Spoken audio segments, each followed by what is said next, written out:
Welcome to 2024, the Brizy Academy, and our first tutorial and course for 2024. My name is JP, and we are talking about Brizy Cloud, and in particular, Brizy Cloud Pro. Well, we already actually have many courses that are not really outdated. You can still follow them along, but there's here and there a few new things that have crept in the last few months, and 2024 promises to bring in even more. So even though I'm pretty confident that this is a pretty good course and it's going to take you all the way, it's quite possible that within a few months from now, you may just see an update to this as we are bringing in loads of new goodies. And that is also for WordPress and for Cloud and then Shopify. But for now, we're talking about Brizy Cloud Pro. And in this tutorial, we're going to run through all the basics again in Brizy Cloud. We're going to go through the dashboard, the setup, the systems, and how everything works. We're going to build from scratch.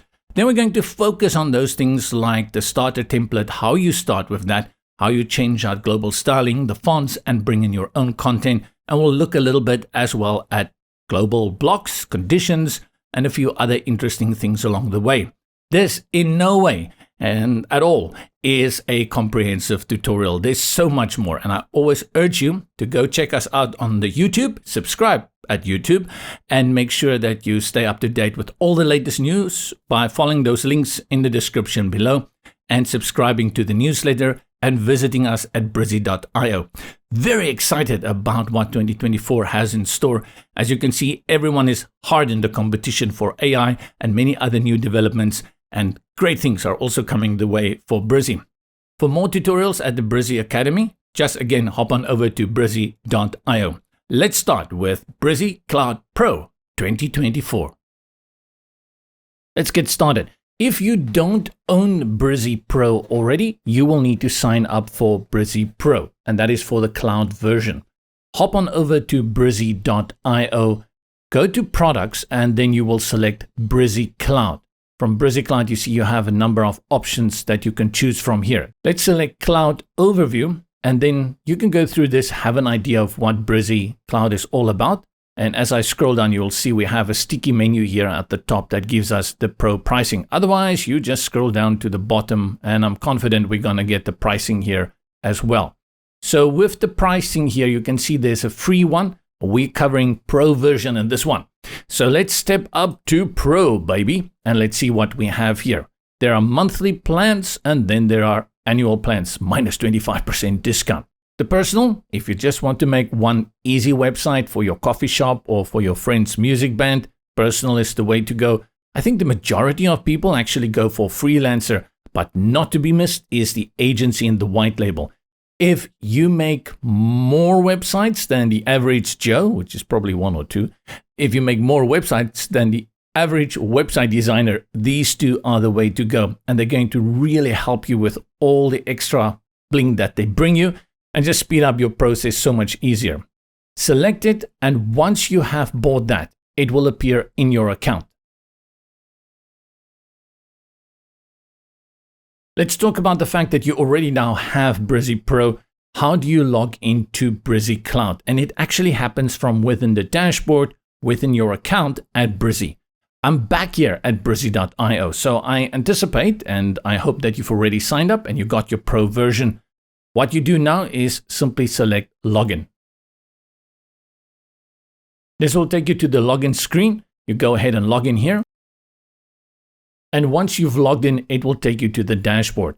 Now, in my case, I own both Brizy WordPress and Brizy Cloud. If you only have Brizy Cloud, this box here at the bottom will be the first one to greet you. What I'll do is I'll just go down to Brizy Cloud and now select Go to Brizy Cloud. And then it takes you to Brizy Cloud. Once you're logged in, it takes you to the dashboard. Let's have a look at what the dashboard is all about. I'm not going to go too much into detail at this moment to everything that is here at the dashboard, but let's talk about the dashboard. For many people who've never designed a website, this can be a little bit confusing as to where is the website. I thought I'm making a website. The dashboard allows you to make many websites. In fact, you see these squares here. We refer to them as projects, but the word actually is that they are websites. Different kinds, but they are all individual websites. If I go to this one, portfolio, and I click on this button, it's going to open a new tab in my browser and it's going to show you this website. This is a portfolio website and you can see the entire website here. It's got a number of pages here, takes us to the About Us page.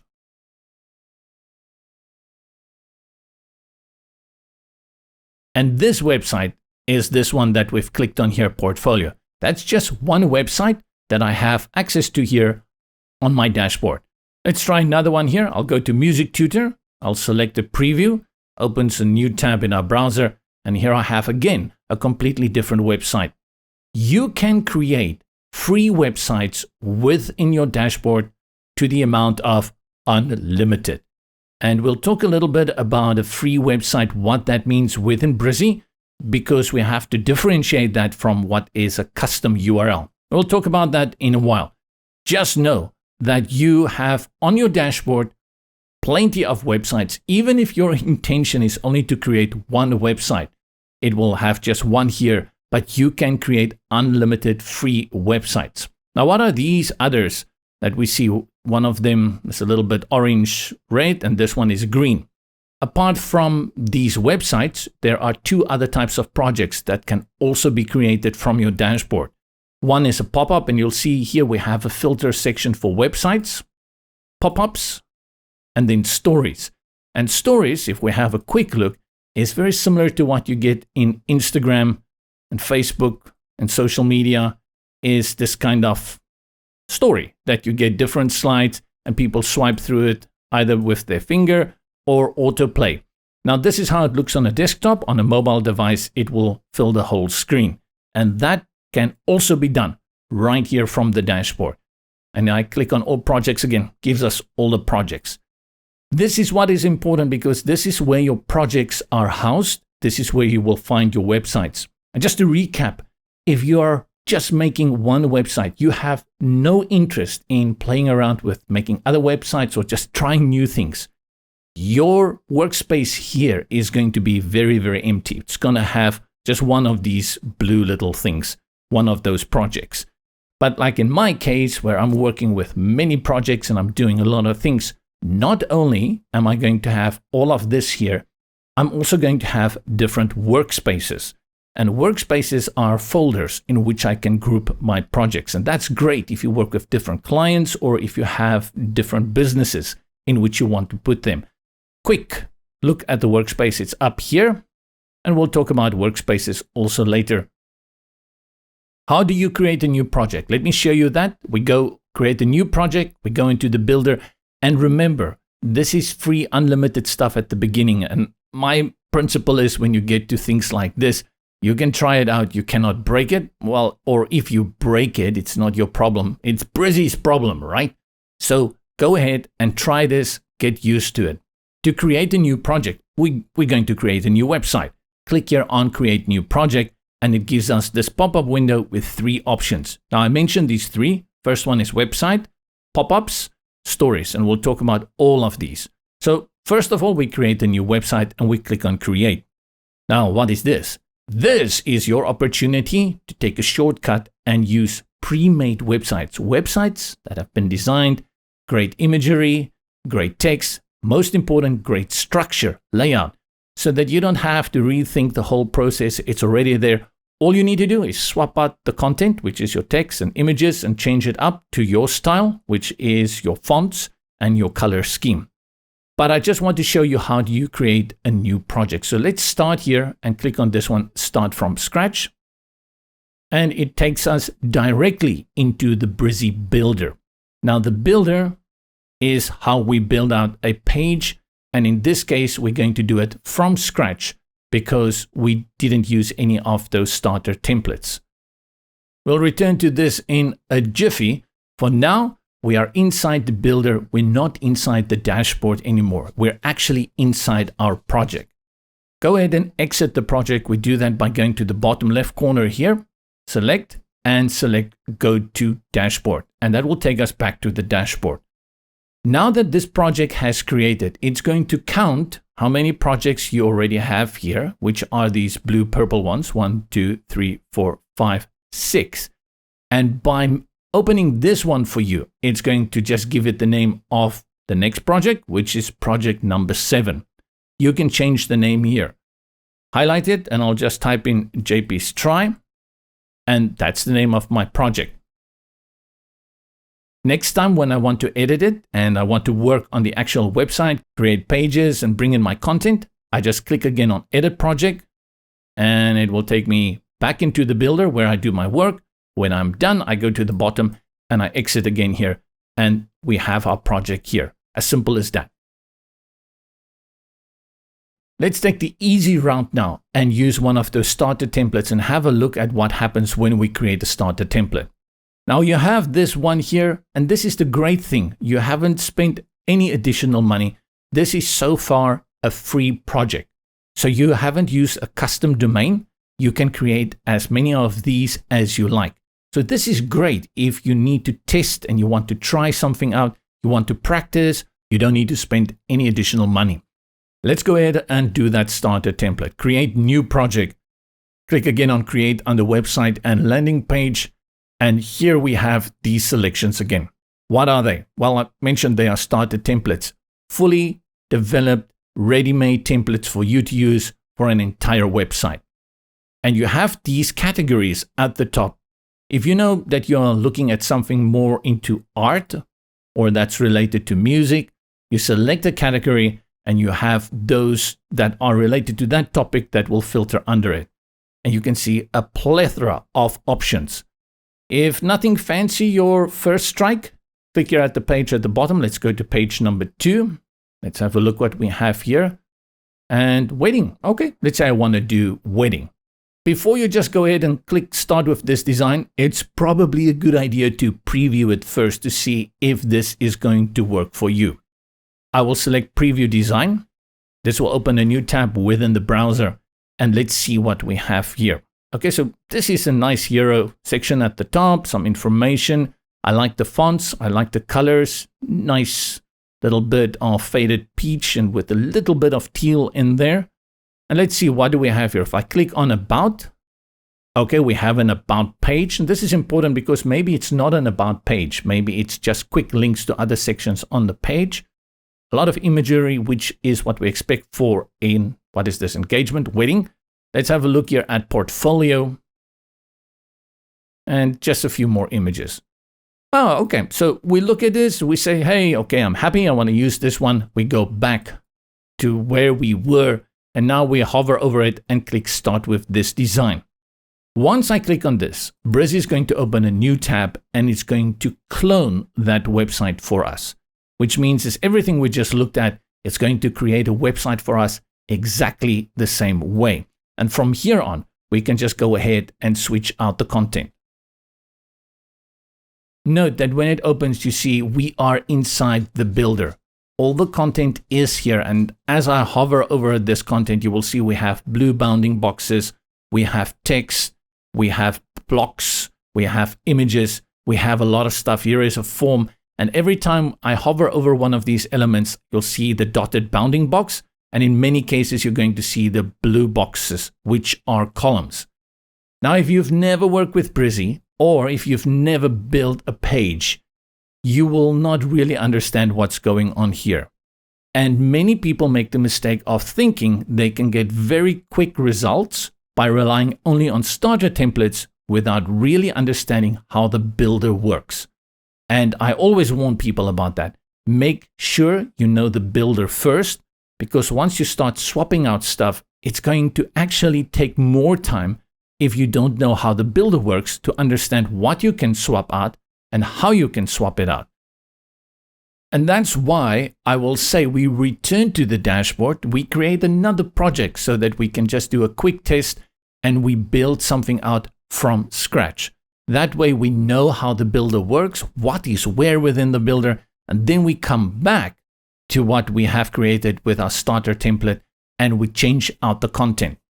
Right, so to exit, you remember how to do that. Go to the bottom left-hand corner, select your go to dashboard, and zoop, we are back here. Let's change the project name. We call it wedding. And I think let's also quickly have a look at how you can delete this. Deleting projects are super easy. What you need to do is copy the name of the project. I'll copy it by double clicking on it, right click and select copy, and then go to the project settings up here with the 3 dots, click on that and select delete. You will see here it says please write the name of the project exactly as it is, respecting capital letters and spaces. And that's why I recommend you just go ahead and copy the name from here. Let's paste it now, Control Command V, and click on OK. And there it's gone. Let's also delete this one, JB's Try. I'll triple click. Did I triple click? 1, 2, 3. Yes, triple click for everything. And then copy. We go to the 3 dots, select delete, and paste it, Control Command V, and OK, and now it's gone. Very easy to get rid of the projects. Yes, you can create unlimited projects, no need to delete them. But if you leave these all there all the time, it's going to get a little bit clustered at one point and you're not going to know what is what. So that's why I often come in and just do a little bit of housekeeping, clean them up. Build from scratch, create new project, website and landing page. And we start with this design, which is start from scratch and select it. Okay, as we've been working now, I see I have a number of Brizy Cloud tabs open here at the top. This happens every time you clone a project, so I'm just going to go ahead and close these out. Also these previews that we've opened, and get back to the one where we are starting from scratch. Right, this is the builder dashboard. Everything starts here, and the number one cue you have is this area in the middle that says start building your page. Let's click on it and let's see what we get. We get this library manager with a lot of stuff in there. But because we are focused on starting from scratch, we are going to create our page from scratch. Now, what you see here in front of you are called blocks, B-L-O-C-K, blocks. And blocks are, pardon the pun, the building blocks of the pages within Brizy. And you build them out by stacking these blocks on top of each other. So let's begin by creating a hero section from scratch, and that we do by clicking here on create your own. These other guys, again, we'll return to them in a short bit. Let's create our own, and now the page changes a little bit. We have a block. You can also go to the sidebar on the left here where you see the folder, select it, and under this, all the blocks that you create will populate here with thumbnails. Now this one currently has nothing in it. We haven't done anything. The block settings are accessed here in the top right corner with this little icon. Select it and it gives you a contextual menu on everything that you can do with the block. I think the first thing we're going to do is give it a background. That is second from the left icon. Click on background and then next image, select upload. Here I have my piano lessons that I'm creating. So I'm going to select this one piano lesson, which is my hero background image, and select open. Currently, what Brizy Cloud is doing, it's bringing in these images and storing it online. There is no media library as yet, but this is almost done. I'm pretty sure if I just wait another week or two, I'll maybe able to show you actually how the library works, but that's going to be absolutely awesome, splendid. But for now, every time you work with the image, you have to upload it, and that's what we are doing here. Great. So the image came into the background. How can we make this look better? So we have to make this little thing a little bit bigger. But I think the first thing we need to do probably is to bring in some content before we make the block bigger and fit the image in. So we'll get back to this image in a short bit. I want to put some text on the left and keep this guy in focus. So I'll do that by bringing in columns. And I just want to show you how columns work. Click on the plus here in the middle of the block, empty block, and it opens the elements drawer on the left. And you can also access that. I'll just click outside, access that here from the navigation sidebar, and click on this plus that says add elements. These are the building elements of the building blocks. Everything that goes inside what you see on your website, which is text, images, logos, buttons, icons, maps, the works, you're going to find them here. Everything you need, they are here. And it starts with some essentials that you're going to use 95% of the time. Your media, which is also a very strong factor for most websites. And then which we refer to as content elements. These are structural elements and things that make your website pop a little bit and structure it better and bring in additional content. And then we have a few here at the bottom, social, blog, etc. To bring in any of these elements onto your page, all you need to do is click, hold, and drag it onto the page. These two at the top are very important, columns and rows. And this is again going to help you with your layout, the structure, and that's how you give your website definition. I'll start with this column, click, hold, and drag it, and I'll drop it on the plus. By doing so, you see now those two blue bounding boxes that we have there. Next, I'll bring in text in the right column. Let's go again over to add elements, click and hold the text element and drag it and drop it in the right column. There's a text element that appears with a bounding box as I hover over it and some placeholder text, which we will sort out soon. I'm going to leave that. I'm going to bring in all my elements. Next, I want to bring in a line for some decorative elements. And then there's the line, click, hold, and drag. I'll drop it here under it. And you see now, as you bring in elements, you see that thick gray line appears. That is an indicator where you can drop the element. If you don't see that line, you cannot drop it there. Let's say I drop it by mistake here in the left column, and you see my line appears there instead of now under the text. All you need to do is click on the element and hold and drag it, and then position it again in the place you want. There we go. Under this, I'm going to bring in a little bit more text for a subheading. I'll go back to Essentials, text, click, hold, and drag, and drop it under the line. And then a button for a call to action. Get my button, click, hold, and drag, drop it there. And now I've brought in the elements that I'll be using. What we see here is it's really difficult to see what's going on, because the lack of contrast between the back and our content is going to make the design very difficult. To get this kind of contrast, we apply an overlay to the background. Let's go back to the block, settings here in the top right corner, and next to the background, you will see we have the option for colors. Select it, and it's set to overlay, and let's choose one of these colors from the swatches here at the bottom. I'll just go with this black one. And there our image disappears. So what we'll do is we'll go here to this slider on the right, which is the opacity slider. And we will decrease the opacity, increase the transparency, and let's put it around 80%. Lovely. Now we have achieved something that is more workable with, though we cannot see the text. And this brings us to the next step, interacting and working with the elements. Click on the text element you brought in and you will see we have again a contextual toolbar that appears here with a lot of functionality in. The first thing we're going to do to make this something to work with is change the color of the text. Over here, colors, and let's select the white next to it, much better to see. Now we change the text, and we do that by clicking inside the element box, selecting all the text, and I do that by triple clicking or Control Command A and type in my text, piano lessons. Play around with the fonts. That takes us to this T for typography. On the left, you can choose the font you want to use. Under typography, you have styles that are presets, heading 1, heading 2. And let's go with a heading 1 just to show you what will happen. Before I do that, let's have a look at what's down here below. The size in pixels set to 16, our weight is normal, line height of 1.9 and letter space. Let's click again here on typography and select heading 1.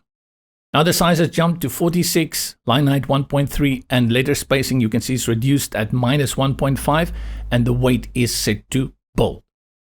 Where do these settings for heading 1 come from? And they are found here on the left under global styling. The little paintbrush here, select it. And we have the swatches here at the top, which you can switch out. And then we have the settings here. Over here is heading 1. Let's select heading 1. And change this up from here so that every time we apply the heading 1 setting, we don't need to do it on the page. We can just come and do it here. I'm going to choose Montserrat. I want it a little bit more modern. I'm going to increase my size to something like 64.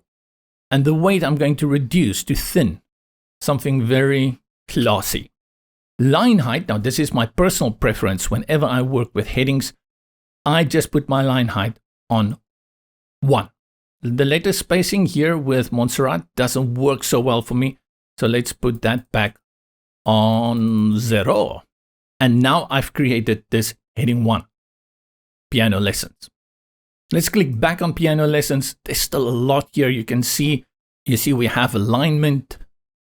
We have, what is this one again? We have bullets. We have bold, italics, underline, strike through. Put everything in uppercase. You can link it. We'll talk about links a lot.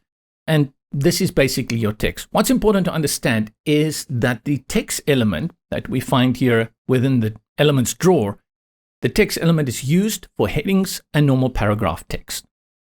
To apply your HTML tag, when you select it, you go to the settings and you will see the HTML tag is set over here. By default, the preset for the heading 1 is H1. But if you want to manually change it, you can do it here. So remember, HTML tags over here. You also have more styling options for each and every element. And that is by clicking on that little styling configuration, then select styling and opens the sidebar on the right, gives you access to padding, margins, and a lot of other stuff, as well as effects. And you will have entrance animation, hover, and scroll. Let's go to the next element. I'll click outside. Then this is our line element. Click on it to interact with it. Let's change the color first. And now we go to our alignment. I'll click on it until I get it to the left, and then choose all the way to the left the style. As you start using it more, you will get to understand that when it comes to the specific settings that are particular to that element, you'll always find it to the far left. So I have my style here. There's a few more styles here. I can put one with text in the middle or an icon. We're going to keep it simple. And then the type, you have the normal line, solid line, dashed, dotted. I'm sticking with that one. And then the height is the thickness of the line. So I'm going to bring that one to around 6. Let's just go back to color because I can see this is not pure white. By default, it comes in with an opacity setting of 75%. I'll just drag that all the way to the top to get nice full opacity. Next, we go to the settings and you will see we have width here of 75%. Now the percentage is always applied to the container. So it's not 75% of your screen, it's 75% of the container in which this element is. And this element is currently within this blue column. And that is 75% of that one. If you want more control, press size pixels. From the drop down, select pixels. And I'm going to put that on 100 pixels. Again, you see here we have the styling. Same options, padding, margins, and effects. Let's move on to the next one. Select the text, change the color first, and you see we're getting better at this now. And I'm changing the text first, triple click, and I say, begin a new journey today. Go for T for typography. You can set it manually. Again, under typography, I'm going to choose one of these presets. You see we have subtitle, above title. I'll choose subtitle.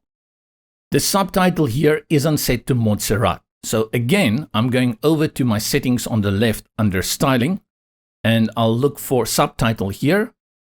I'll look for Montserrat, put it on Montserrat. There we go. And 17, I'll put it on 18. I'll also make it thin. Maybe thin is not that good. Let's put it back on normal. Line height 1.8, not important here, but I'll bring it down to 1.6. And we are done here. For the button, select the button and we change out the text first. To do that, select the text by double clicking or Control A, Command A, and then type in View More. Go all the way to the left where the button settings are, and we have here size for small, medium, large. I do like the small for this particular page. The fill, it's filled or just outline or none. And I think in this case, let's go for the outline. Then you have options for sharp corners or a bigger radius. And if you want manual control over that, you click on the extra. You see it's by default set to 2.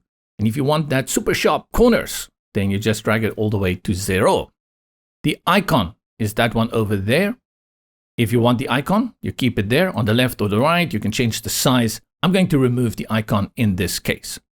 Let's just go back to button, and under size, you also have custom controls. You can change the width, make it bigger, as well as the height. So I'm going to play around with this. Let's put the height on 12 and we put the width on 40. And we create that button. Next up is the colors. So we go to the colors. The text is white. The border we also want white. Important though when we are working with buttons is that there is a hover element to it. You can see as I hover over it, the outline turns to that teal color. Let's change that. Let's select the hover option here, and that is this little label that sticks out. This is your default state, and this is the hover state. Text, we're going to keep white. The border, no, let's change them all. Let's put them to something that we can see. We put it on this purple, and then the border, we're also going to put on the purple, no shadow. Again, we're working here with a text element. So if I put on the T, you're going to see it's still on overpass and the typography set to button. Let's go back to our styling option, look for button, and it's usually here at the very bottom. Select it, put it on Montserrat. Let's see how that looks. I want this at normal, and I'm going to increase my letter spacing to 2. And the size I'll put on 18. Click back on the button and let's align it. And what is important with a button always is the link option. Select it so we can have a quick look at it. You can see there are a number of options here. You can link it to another page within the document. You can bring in your URL. You can link it to another block on this page. You can set up a pop-up so that when people click on it, you have an on-click pop-up, or you can even set up a file so people can download a file. For now, we're not going to put anything here. We're just building this out. Right. So we've basically created our hero section, but you and I both know that you'll be out of a job very quickly if this is how you leave it. So let's get this to look much better. The first thing I'm going to do is work on this content here. We need separation here between the button and the rest of this. And you can do that a number of ways. The way I prefer is to bring a spacer element between this. Go to the Add Elements, and the spacer is here under Essentials, one of my favorites. Click, hold, and drag, and where you see the thick gray line, you can drop it. So over here, just above the button. Select it, and you'll see we have a handle here, and I can drag and add more space, and this is the effect that I am looking for here.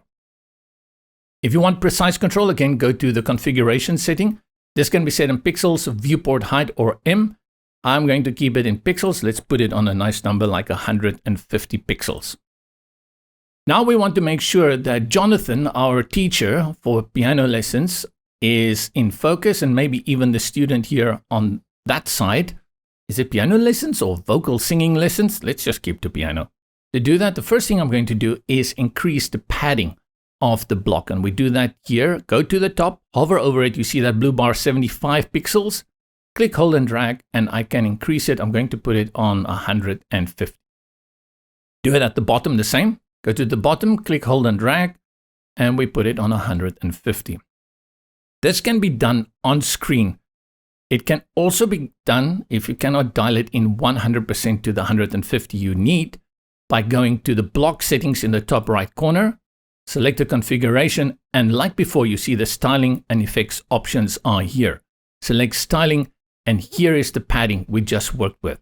So the 150 pixels is dialed in there, as well as there. You can control it from here. You see, if I drag it all the way to the right within the sidebar, it's only going to go to 100 pixels. Don't let that restrict you. Simply select it and type in the value you want, or you can use the up and down arrow keys, like so. Up, up, up, let it go. You see?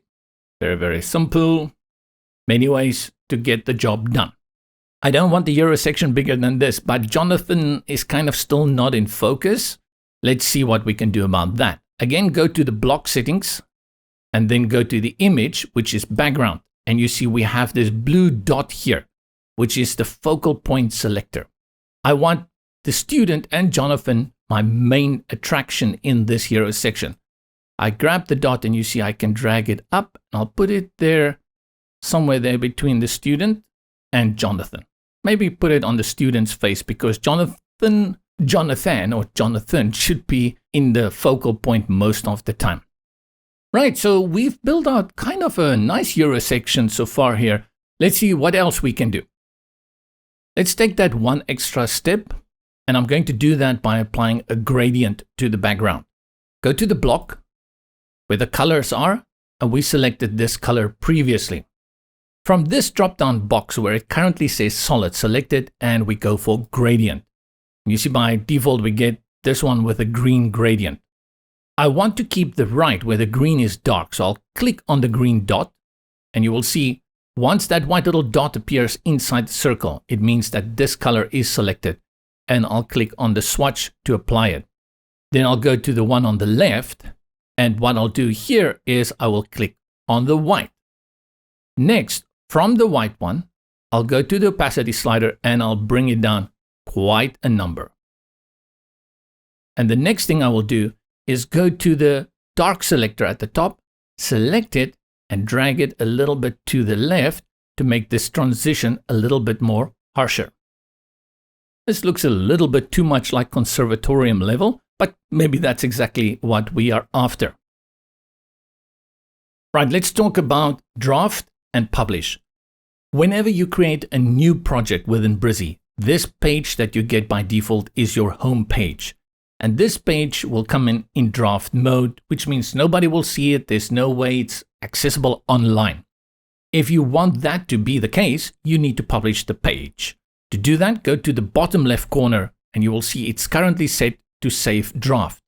Select from the options and go to publish page. Once that is done, you will see it changes to update and it's grayed out. We'll talk about the gray out. The gray out means that there is no changes on this page and it's the latest saved copy of this page. If I make a change now anywhere on this page, for example, I think I want to add 175 pixels at the top and then maybe reduce the bottom to just 125, let's do that. Now you will see that the update has updated and it is now sparkling visible again. Select update, and once you've done that, locked in the changes, it is grayed out again, indicating to you that all the latest changes have been saved. Now we go ahead and preview it on the front end to see how this page will look when a visitor comes to our site. That can be done with this little button, which is the preview, but my favorite part of anything is the shortcut key. And you will see there is the shortcut key on Windows Control-Shift-P, Mac is Command-Shift-P. And that's one of the things that I just do all the time. So sometimes I'll do a preview and I'm not even going to click there. If you want to know how I did that preview so miraculously, it's because I used the shortcut key, Control-Shift-P. Select it, opens a new tab in your browser, and bazinga, we have our hero section. Now, nothing to write home about because the page is empty, but I'm pretty sure if we bring in a nice minimalistic design here with loads of negative space, this page is going to look very professional, especially if we build it out all the way to multi-pages and we bring in our header with menu navigation at the top. This is going to look really professional. People are going to stand at your door queues long with the dollar signs in their hands to get your business. Right, let's not overthink this. The biggest mistake many people make at this point is to give themselves a good pat on the back and say, good job, and let's move on. No, you need to go back, and there is something very important you need to do in this day and age. That thing you need to check is called responsive design or responsive building. Go back into our builder. All the way to the left, you will see this little icon in our sidebar. It says desktop view. Once you select it, you will see we have the option for tablet. Let's go to tablet. Things change here. And then the next thing you need to do is select mobile. These are the views representative of how your website and design is going to look on a tablet device and on a mobile device. The moment we go to mobile, you see it doesn't look the way we probably want it to look, and it doesn't look good. The good news is that you can go to these different design settings and make changes here, and it will look good on that device. The better news is that any changes I make here will not affect my desktop or my mobile. So I can design it specifically so it can look good on tablet, and then specifically so it can look good on mobile. The bad news is that you need to do a few extra steps because it means you're basically designing 3 times. So we do it top top-down design. We start with the desktop and we know this is how we want it to look. Then we go to tablet. And let's start with our heading text. You can see it looks different. So select it and note that the toolbar is hugely reduced to how it will look when we go back to desktop and I click on piano lessons. Very, very different. The reason for that is we give you only the things that are applicable to what you can do when you are designing on tablet and mobile. Great. So there's no clutter here, nothing to confuse you. So what can you change here? Let's go to for typography because it's set to heading 1. But remember, this was on thin and this is not what we want here. We also don't want that -1 letter spacing. But we're not going to change it here. We're going to change that within the styling setting on the left in the sidebar. Select the styling, then we go to heading 1, and now make sure also here, you can see it's set to tablet. It is on Montserrat, that's going to translate all the way through. But what we can do now is first put it on thin, and then let's change the letter spacing. Oops, let's go up to 0. And then the line height, because I always like to keep my things consistent, I'm going to bring that down to 1. While I'm here, what I'm going to do is just select this one here, which is the mobile device, and it's going to switch the responsive design to mobile. And now I can just quickly do that font again, and I'll put it on thin, line height on 1, letter spacing also on 0, not also on 0. And I think 36 for the size is fine. Let's go back. This one is 38. Let's make this one a little bit bigger at 42. And then on desktop, that is 64. Very easy to switch. You can see right here makes it very quick how you can set it up. Let's go back to tablet. And then next is the line. I'll click on the line. And I think this is a little bit too thick. So I'm going to reduce the height to 3, half that. Yeah, that looks better. And I also want to reduce the size of the line. You can do that. Click on the settings, it's 100, let's make it 50. And another way you can do this is by clicking on the line. It gives you 2 handles, and then you can just drag it like this until your eye gets to the size you want it. But if you want that perfect control, click on the settings and type in the value you want. Next, click on the text for the subtitle. Again, remember we put this on subtitle. So let's go and change that under the styling. We go to subtitle. It is set to tablet. The size, I will keep that on 18. Weight, I'm going to put on light. What was it? Let me just check here. It was on normal. Okay, so let's leave it on normal. And then line height, 1.5 is fine. Let's jump over to the mobile. And this one, we're going to 16. I'll put it on 18 as well. Nowadays, because my eyes are going backwards, I realize how difficult it is to read text on a mobile device that's also set to size 16. We prefer size 16 on a mobile, but for good legibility, I'm starting to see that even 18, 20 are better options for normal text. Jump back to tablet. We have the spacer there. I want to keep that spacing. I think that's good. So let's move to our button. The button, we have to change the styling. So we go to the styling, scroll to the bottom where the button is. We have it on Montserrat. Just have a look at what we did up here. It was on normal 18. Let's go back and we put it on normal 17 is fine. But the letter spacing, I'm also going to increase to 2 and then go to tablet. Go to mobile. We put it on normal size. I'll put it on 16 and letter spacing on 2. Now we've at least gotten all our elements to look coherent. Let's go back to tablet and look at the design, how this looks. I'll give a little bit more padding at the top. Let's put this around 80, a little bit more here at the bottom. And then what I'm going to do is I'm actually going to give more space to this content here. We have 2 columns. You see the 2 blue columns, and then between the columns we have this blue bar. Click and hold, and you can see I can drag to change the spacing. The moment I drag it too far to the right, it pushes the next column under it, so it starts stacking. But I'll just take this around to, at the top you can see we have an indicator. Let's take it to around 33 1/3. So 33, or we can put it on 34. I'm going to put it on 33.3. And if you want it exactly on 33.3, go to the column settings with this little blue dot. Go to settings and configuration, and you will see the width over here. I'll type in 33.3. And now we have to go to this column, and we can just drag it all the way to the right. But once we go over it, it will again stack to the next column. I'll select the settings, configuration, and this one we're going to type in 66.4. No, that's 66.7. I'll put it on 66.6. Get that, 66.6. Okay.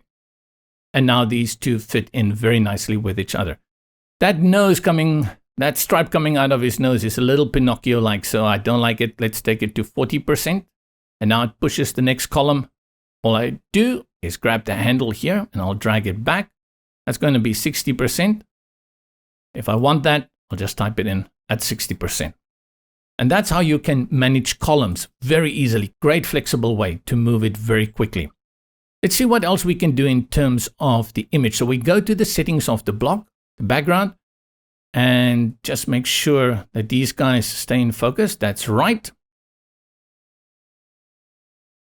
And then I'll go to the settings of our overlay. I'll grab this one a little bit to the right. I think that looks a little bit better. Great. Now that we've done that, let's go to our mobile. And that we do here by selecting mobile. Another great shortcut is Control minus, Control plus, or Command minus, Command plus. If I hit Control plus on my keyboard, it goes what I refer to as one level up. So from mobile, it will go to tablet. From tablet, it will go to desktop and cycle through. Currently, I am in mobile. So if I hit Control Command plus, it takes me to tablet. If I do it again, Control Command plus, it takes me to desktop. The reverse is Control Command minus on your keyboard, and very simple. Just be careful sometimes when you are in your browser and you do the Control or Command plus minus, it will actually reduce the size of the browser like it did with me just now. If that is the case, just go and use these settings and we jump back to mobile. Now here we have a problem. Things are not looking professional. So what we need to do here is do a lot of changes. The first thing we see here, this column here appears here. It stacks, but because there is nothing inside this column, it's not going to display at the front, so it doesn't look good.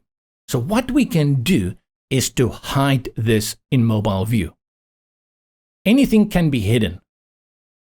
To hide anything like a column or even a block or an element, you click on the settings and you note all the way to the left, there is this little icon. By selecting it, it's going to hide it on this display only, which is currently mobile. Select it, and you see we've gotten rid of that column. Technically, we didn't get rid of the column. The column is still there. It's just hidden. And I can bring it back by selecting this one, and you see the column comes back. Situation you're going to run into. If I take it away, and let's say I click outside, how do I bring it back now? Because I cannot find it. It is hidden.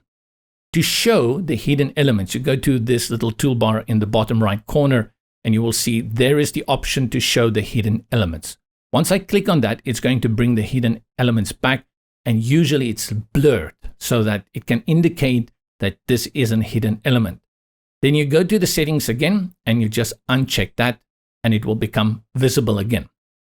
In our case, we want to keep it hidden, so I'm going to select hidden. And I'll also turn this off here. I'm going to hide hidden elements so that I know how my design works. The first thing I'm going to do is add a lot of padding at the top, around 100 pixels, and let's add some 100 pixels at the bottom as well. Almost 100. There we go. And remember, if you cannot get that, you go to the settings of the block and you type in the 100 over here in the sidebar. Next, I'll go to the block settings for our background. And for the image, I'm going to drag that somewhere here in the middle, close to his nose, because we want the teacher in focus. Student is not that important. We want somebody at the piano. And next, I will go to the color. In this instance, I'm going to change my color to solid. And then I'm going to go back to the dark one, and I'll increase it to around 80%, 70%, 70. Are we there? Are we there yet? There we are. Let's have a look. It looks better, but not good enough. I want to bring in a little bit of separation. Go to the block settings, and then I'll add padding on the left and the right. So for the padding, you see it's currently set to 15 pixels. Let's put that at 50 pixels on the left. And I'll also put 50 pixels on the right. Just in case there is long text, it will break, and you can see that we've squashed that blue box a little bit. Having a look at this, I just need his face a little bit less obscure. So let's make this a big designer focus like this. Bring it even down more to around 200 pixels. And then we go back to our block settings, to the image, and we drag the dot a little bit like this. Great. And now we've created this. Again, on its own, this hero section doesn't look anything special. But as we build out the content, bring in some more of this modernistic design, it's going to look pretty good. Now you can cycle through Control-Command+. This is how it's going to look on our tablet, and see that gradient overlay is still there. It didn't change, because whatever change we make in one responsive design will not affect the rest. Control-Command+ to take us to desktop. Let's go and test this on the front end. So I'm going to save. Control-Command-S for save, or you can click on Update at the bottom, and then Control-Shift-P, Command-Shift-P to preview it. This is our hero section, which we are happy with. Let's see how this will look on a tablet. And I'll do that by right-clicking and select Inspect. It takes me into Inspector mode. And then here in the top, I will select this responsive toggle device toolbar and select my option here. Let's put it on an iPad Air. Yep, that's how we designed it, and that's how it looks. And then let's go next for our iPhone 14 Pro. Lovely. That is what responsive design is as we switch between these. And I'll start here and I'll drag it in desktop, desktop, desktop, desktop. And then we go to tablet, tablet, tablet. And then we switch to mobile devices. We can go, this will be our smallest 360. You can see as it breaks there, the lines are a little bit squashed. But I think this is a little bit too narrow. Perfect. Around here at 380. It looks good. So we've done a brilliant job here. We've created this all from scratch. But let's have a look at a few more things that we can add here before we start building out the entire site. I'll close these previews so we don't get lost in the world of tabs and talk about animation. There's a lot of animation that you can apply to your site. I'm not a big fan of animation. I'll say it up front because I think it's actually super distracting, but it does have that sort of attention capturing essence that people, levitate towards. But it can become very circus-like if you are not careful, especially if you are using a nice minimalistic design like this. I always refer to a website like Apple. People have all the respect in the world for Apple. Go to their website and see how much animation they have on their website. Let the giants guide you. Let's talk still about animation. I want to bring in animation, and I can do that on a block level. Go to the settings, you see effects, and then under effects, we have this. We can bounce in the entire block. Dum dum. We can fade it in. We can rotate it in and slide it in. Now, if you want to show me you're an amateur, you do this with your hero section. So we leave that on none. But we can bring in a little bit here for the button. We want to draw the attention to the button so that people will see the view more. And by adding that little bit of animation, it will stand out. To apply entrance animation, go to the settings of the bounding box of the button. Select it, select settings, and then we go to entrance. And let's use a fade here. Fade, you can set the direction in which it will fade. Let's say it fades up, and it will have a little display there for you. If you want to make that animation bigger, then you select big, baby, and it takes much longer or much further to get there. Then you have the duration, how long it takes. So if I put it on 2 seconds, it's going to 1-2 seconds, which is pretty long. And the delay, how long it takes since that part of the page is loaded before it appears. Be careful here with long delays. People nowadays scroll like lightning and thunder, right? It's very, very quick. It is better to keep it to a short delay so it doesn't appear too late. Then you have infinite animation, which is something we don't want to use 99.9% of the time because that is distracting and annoying. Infinite animation comes in handy when you have something like an exclamation mark that you want to keep on flashing. Let's take the duration down again to something like 1 second, and we also keep our delay on 1 second. Save our work, Control S, Command S. Let's go preview this animation. So the page is going to load with our hero section. 1 second later, our button is going to animate in. There we go. And it takes 1 second to animate in. To stylize your block a little bit, let's go to the block settings. And then under styling, you will find there is dividers. You can add a divider at the top. And let's change the color of that divider to white. You can change the height of that divider. And then you can add a divider at the top. So select the bottom part. Let's put in the same divider, put it on white. And this way you can create a different perspective for your block. Also use this with care. Don't use dividers too often on your page. It shouts amateur if you do it all the time, unless there is a specific reason why those dividers need to be used. One new feature that has come into Brizy recently is AI text. And AI is all the rage. If you haven't embraced it yet, it's probably time to start looking for a new job. AI is not going to replace you, but AI is going to make the expectation from your customers that what used to take you 2 or 3 days is going to take you now half a day. That is the concern, because AI has taken away loads and loads of planning, thinking, organizing. It can be done now in seconds. And that is the immediate consequence of what we face with AI at this moment. So in the old days where we used to sit and wonder, what am I going to do with this text? Is it a good text? What you need to do now is just run it with AI. You can do it either in Claude, ChatGPT, Bard, whatever. Or you can do it right inside of Brizy. For example, let's go to this tagline here, the subtitle, Begin a New Journey Today. Click on it. From the toolbar, you will see there's these little sparkles all the way to the left, and that is the AI text. Select it, and as it is, you will see we have the options to extend the text there, to shorten it, to simplify it, and even set the tone. Let's go and change the tone. I'll say confident and see what happens. Look at that. It actually used the word confident. Start a new journey with confidence today. Let's change the tone to professional. And they keep the confidence, right? Embark on a new journey with confidence today. Let's see what happens if I put it on friendly. Confidence is probably going to... Okay, this is interesting. Start a new journey in brackets. So you have to probably choose in the end. It gave you that. Let's go ahead and select on simplify. Start a new journey with confidence today. It just wants to lock in that word confidence. I can shorten it. Begin a new journey with confidence today. Didn't much, right? And then let's do extend. The great thing about AI is all the options it gives you. Wow, this is a lot. So let's see if I click shorten here. You know, I get lost in AI. I waste most of my life lately by playing around with AI. I'm going to click on shorten again. It doesn't want to shorten this more. I can also add a description there, a short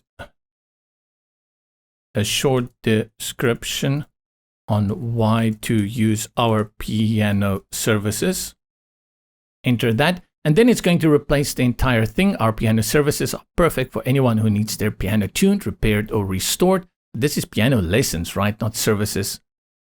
I shorten that. We offer, let's change this, a short description on why to use our piano classes. And let's change not description, a short tagline on why to use our piano classes. There we go. Unlock your musical potential with our expert piano instruction from Jonathan. Okay, the quotation marks need to go. We don't like that there.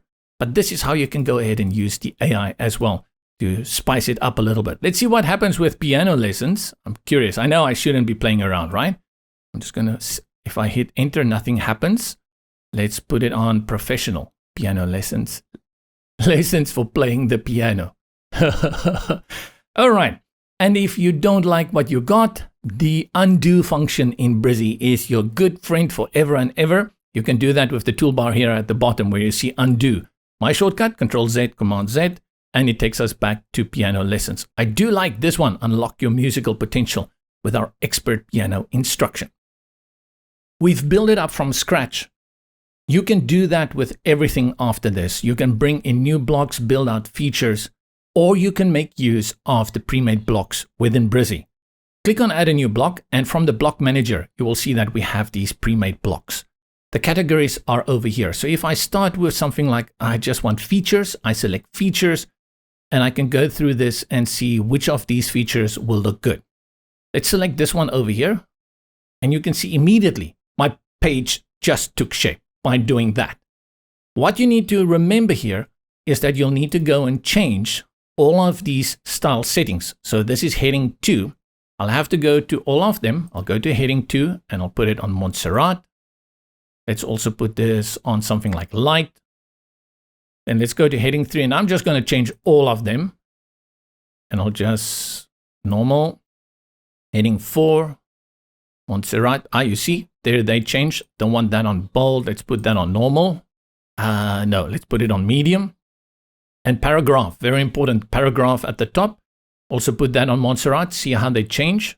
Lovely. This is how we're going to change these guys out. Do not forget to go and look at it on tablet as well as mobile. This is how you make those changes. And from here, you just go ahead.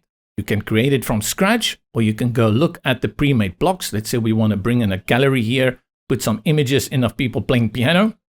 Select this gallery. Click on the image. Go to the image element. Delete this one. Let's bring in a new one.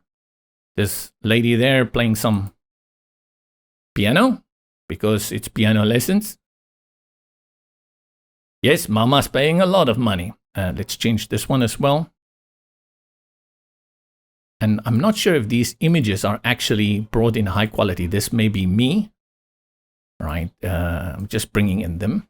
And this guy tuning. Oh yeah, tuning, services. Let's bring in another block. Let's say this time we want to bring in some more features, but instead of using all these light versions, you can see that under styles, we have a dark one to choose from too. Let's choose features again. This time maybe something that's related to services. I'll choose this one with the lipstick, but we change out this image of the lipstick. Delete this one. What can we bring in here? Put this lady. There we go. The other thing that we can change is the color. We do that with the global styling. Go to the styling, and you can bring in the colors that you want by the hex colors, or you can drag around on this one to the colors you want. So if I want something a little bit more darker, like that, I can do so. Like with this one, I'm going to make it all black. This teal, I'll put it on something a little bit lighter. This one, I'll put it on grayscale. And as I scroll up now, you're going to see that the color has changed here as well. Keep building out your page this way. And remember to end it off with something like a contact form. I'll put it back on light, and we choose contact. Which contact for? Drop us a line. Let's take this button. This button is not big enough. Just go to this button and change the settings of the button for this one. Width. There we go. And now you've built out this page very quickly in terms of structure. Then you just go ahead and change the content, the images, and the text. Update your page. Let's go preview this page.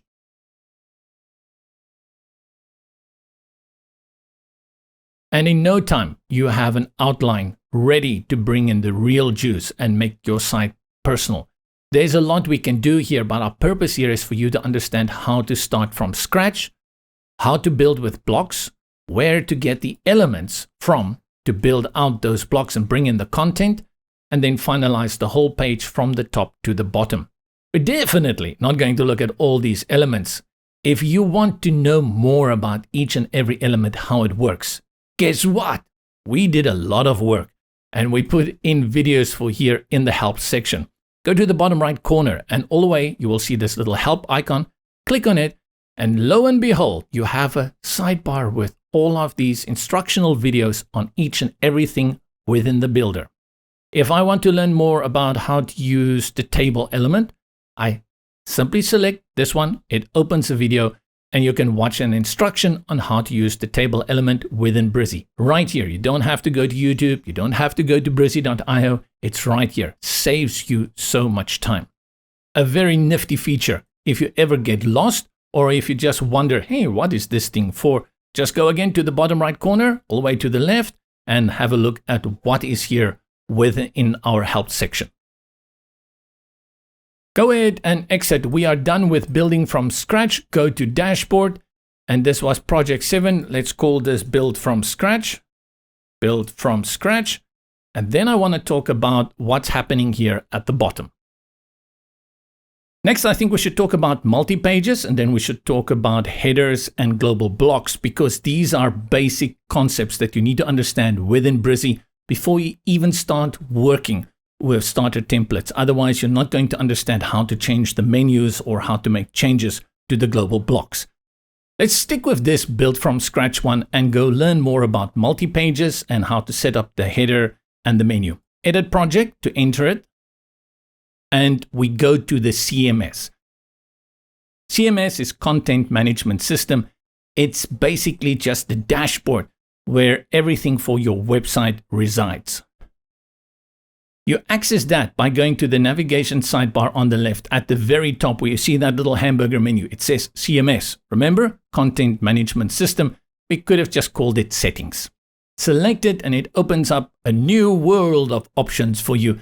And the first thing you will see here, it says Assets, Pages, and we have one page and it's called Home Page. And that's the page that we've been working on.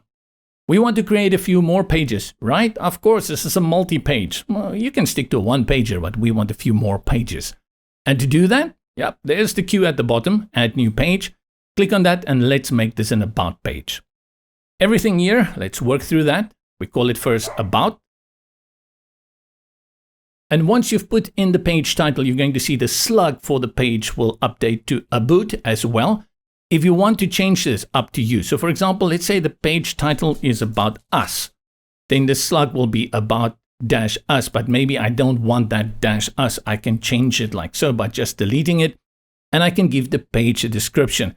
I think actually this is pretty important. This is important for sharing on places like Facebook. If you don't have a description, in WordPress it's called an excerpt. If you don't have that, nothing will appear or they will draw it from your website. So I do recommend you say something nice about it. Again here, I want to really promote AI. If you don't know what to say about your page, throw a few words together, go to AI and tell them, write me a short paragraph for less than 100 words about my About Us page. Write something here, definitely. What else you're going to notice is that you have the option here in the top right. Currently it's set to draft. Previously we were in the builder. We saw it was draft, but you can already decide to publish it here directly. You also have an option to password protect this page. I like to just go publish. I don't really keep things in the closet. I just put it out there immediately from the beginning so people aren't shocked later. No, I just publish it from the beginning. Nothing that we are hiding here. So I'll select on published and you can see then the date updates there. All you need to do is click Save Changes. Once you've done that, do note that two things happen on this screen.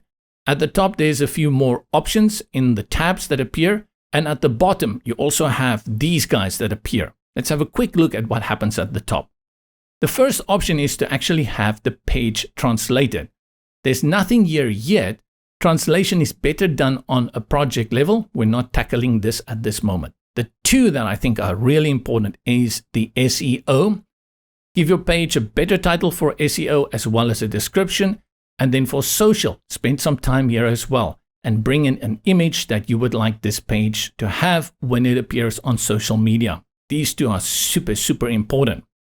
Then here at the bottom, you have edit, duplicate, preview, and delete. If you want to edit the page like we did, build it out with content, you click on edit. You have duplicate. If you want to just use the same page and make different variations of it, preview, we know the preview button, or if you want to delete it. Let's go back from here. You see the arrow at the top, select it, and it takes you back to the Pages section. So you can see that we have these pages now. We have the About Us as well as the Home page. A lot of functions are repeated so that you always have them at hand. Let's go build out the About Us page with a ready-made layout. I'll click on Edit, and it should give us an empty page because this is a brand new page.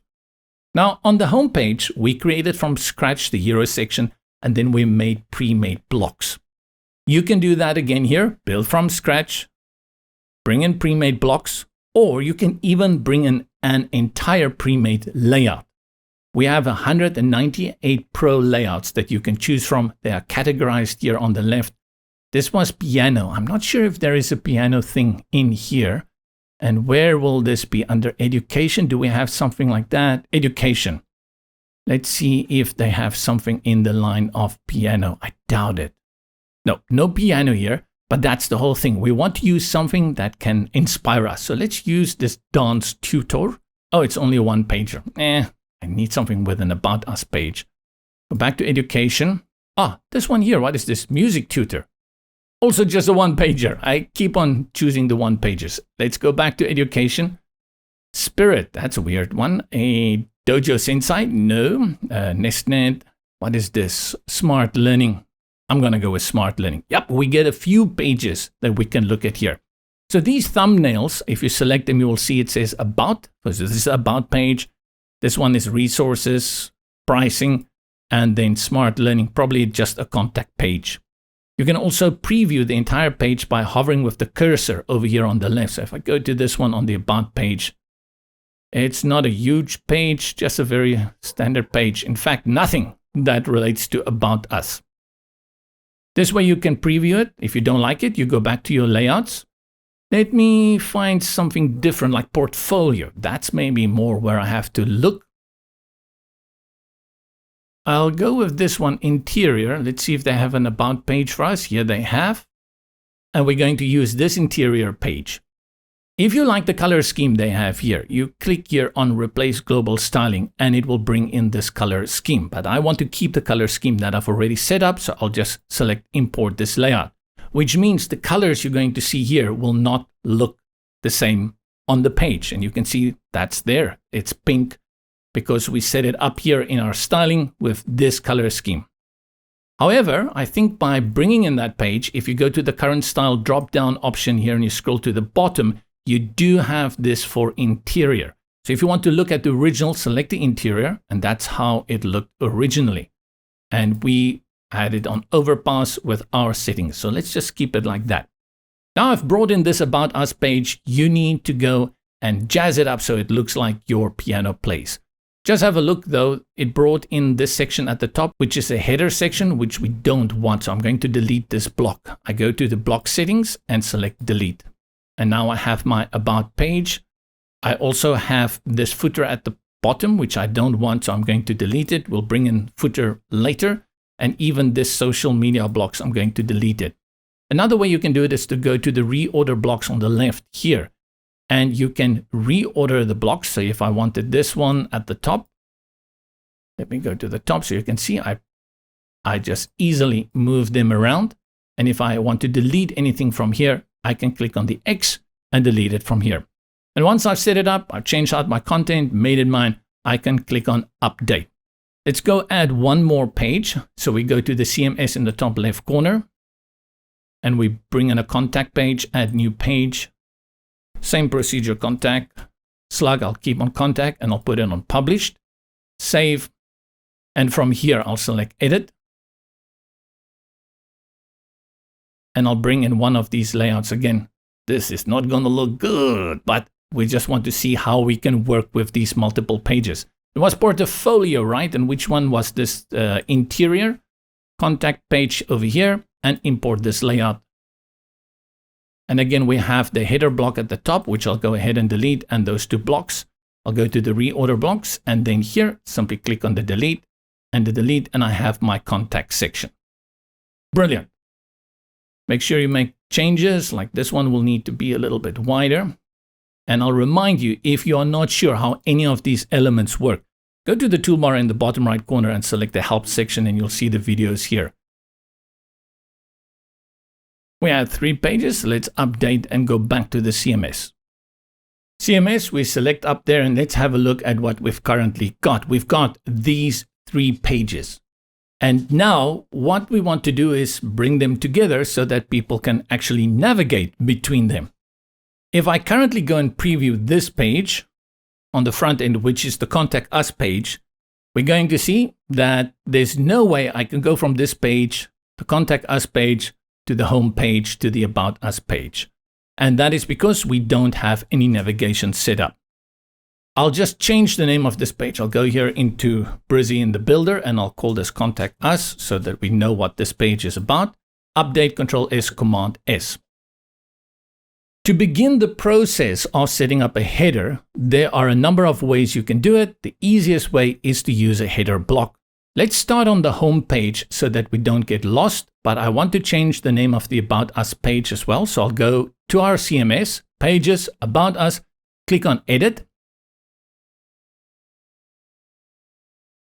And then Foske Rotrum Felis, I'll call it About Us. And color change, let's just make that. And then say Update. And then hop to our homepage. And homepage. And click on Edit. And we start building out our header from here.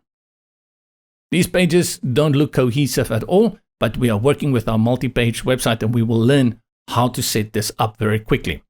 Bring in a header block. So I'll click here on this plus between these 2 blocks because that gives me access again to the block manager. And then under categories on the left, scroll, look at the bottom, header, and here you have header blocks. Header block has some extra functionality which is important. So it's not only a pre-made block, it also has this additional ability which is the sticky header function. Let's choose a very simple one and that will be the first one. It brings in the block and it drops it here, which is exactly not where we want it. We want it at the top. To move it, go to Reorder Blocks, drag it to the top, and now we're at the top. Change out the logo by clicking on the logo, and then you just delete this one, the image, and you find a new logo. I don't have a logo for this one. Let me see if I can just use one of the other logos. Do I have a logo somewhere else? I'll use this logo from this one. Really mixing it up. I cannot see anything because this logo is white, but we'll fix that in a while. There's also no menu because we haven't created a menu yet. I clicked on Create Menu and then it says Create or Select a Menu. But I'm going to close this because I want to show you where all this is and how you can do that. Let's save everything that we've done now and go and create that menu first. Go to the CMS, into the dashboard, and then next to Assets, you will see menus appear here. That's why I want to show you that. Otherwise, you have no idea where it is to come and fix it. First, you need to create a menu. Click on the drop-down, type the name of the menu. I'll call this my main menu, and click on the plus at the end. After you have done that, select it and make sure that the name appears here. Then it will tell you main menu, top, header, no menu items, and you can bring in the pages from here. I'll select these pages that we've created and click on Add to Menu. Next, drag them in the correct position by click, hold, and dragging them, Home, About Us, and Contact. And note there's this little house next to the home that shows you which is your page. That will be the home page when people enter your URL. You can change that by clicking on the settings icon and then set as home page if you have a different page that you want to be the home page. Definitely not what we want to do, so we'll keep the home page. Let me go to home and click on home and set as home page. And once we have created this menu like so, click on Save Changes. Click outside the CMS to go back to the page, and where you see Create a Menu, go to the top of this and click Delete. Why on earth am I making you delete it? Because I want you to know where this menu element comes from. This is a pre-made block, and this is how the header block always works. It comes in with that. But you're going to get into a situation where you want to bring in a menu element and not sure how to do that. Go to Add Elements, and then you will find under Essentials, the menu element over here. Click, hold, and drag, and drop it. And it looks exactly the same because it should be exactly the same. Go to the settings in the top right corner of the menu, all the way to the left, and you will see here Menu and next to it, it says missing menu. So my main menu is not appearing here. At this point, Sally gets very nervous, but she shouldn't, because the reason it doesn't appear here is because this page hasn't been refreshed. That menu hasn't propagated yet onto this page, so we cannot access it. And to do that, the first thing you need to do is save your page and then reload your page. Let's just go and do that. Refresh, reload. And actually, the moment you do that, your menu is going to come in, because your menu element is always going to look for a menu. And if you only have one menu, it's going to load it by default like we have here. You can check that, go to the settings again of the menu, and you will see now it says main menu. If you have more menus, they will appear here. In this case, we only have that. A few things here like the spacing, that is the spacing between the menu links. And then you can also align it. I'm going to put it all the way to the right because that's what we want. Click on any of the item links to interact with them. Let's change the color because I want it white. The moment I do that, they disappear. Why do I want it white? Because I want to create a transparent header. To do that, I need to wrangle a little bit this hero section block. Let's go to the hero section block. I'll remove that divider first because that's going to complicate things. Settings, styling. I'll go to the dividers top and then I'll select none, take that out. And now I need to move this block all the way up. And we do that with margins. So with the styling options open on the right, go to the margin and select this icon, which delinks all the sides because we only want to affect the top margin. I'll start by holding it and dragging it to the top. But what's going on here? That header block is over this one. Website design works on the Z index, which determines which goes on top and anything that comes later is under. So why is it making this white block? And the reason for that is the header block comes in with a white background. So we have to remove the white background. Let's go to the settings, colors, and we choose none. And by doing that, all the color is removed from that block. So you can see we have two blocks actually here. That is the header block. And this one here is the block for the hero section. If your header block is really big, so for example, if I do this, I make it bigger with padding at the top and the bottom, I get more white space at the top. All you need to do is go back to the hero section, styling, and move the margin higher. But it can only go all the way to the left -100. So to move it higher, you have to type in that value. I'm gonna guess 120. Nope, let's make it 150, -150, mind you. And I think we are there. And this is how you create the transparent header. You can see the logo also comes through here. I can make that bigger, change it a little bit like that. And let's reduce the, oops. Lovely. So let's save this, update the page and preview it on the front and see how the rest of the other pages will look. This is the home page. Let's click on About Us. And it's not there. And the reason it's not there is because we need to tell this block that it has to appear on each and every page. And that is done by a thing we call global blocks. Go back into the builder, go to the block of the header, all the way to the left, select the icon and select Make It Global. With this, we get the conditions box. And what it wants to know from us is, now that you've made this global, on which pages do you want it to appear? I want it to appear across my whole site. So instead of saying pages, home, and then selecting all, I will just go to all under pages.